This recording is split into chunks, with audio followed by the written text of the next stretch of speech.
నాకు అప్పటికి తేజ సజ్జా గారికి హనుమాన్ రాలేదు.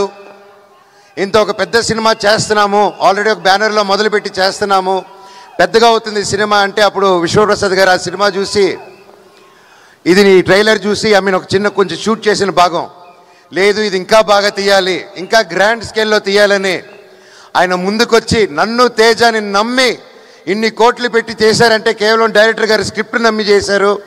సార్ మీకు జీవితాంతం మీరు రుణపడి ఉంటాం సార్.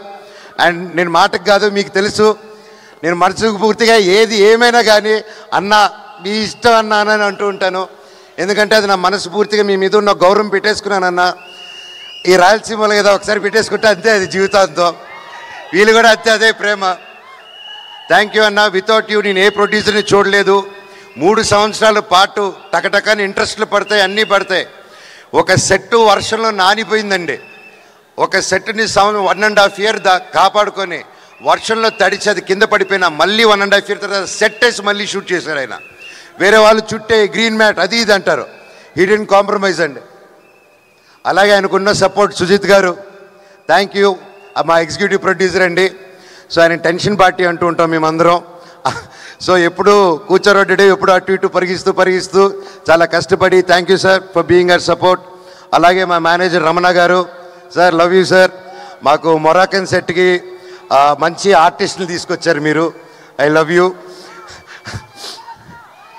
చెప్తా తమ్ముడు. అలాగే నా తమ్ముడు తేజ సజ్జా గారు 3 years అప్పుడు ఒక 4 years బ్యాక్ అలా మేము బయటకు కలిసినప్పుడు తమ్ముడు కలిసి చెప్పాను, నువ్వు నాకు ఎప్పుడు ముచ్చటగా ఉంటావు. నాకు అప్పుడు బాబు ధైర్యం బుట్టి ఎద్దా 1-2 years అయింది. అప్పుడు నేను తమ్ముడు నవ్వుతూ ఉంటే చిన్నప్పటి నుంచి ఆ క్యూట్గా చూసి నేను ఎప్పుడు తమ్ముడు నువ్వు నవ్వుతూ ఉంటే నా కొడుకు గుర్తుకు వస్తాడు, అదే స్వచ్ఛమైన నవ్వు నీది, ఎంత క్యూట్గా అది చిన్నపిల్లాడు నవ్వు అని చెప్పాను.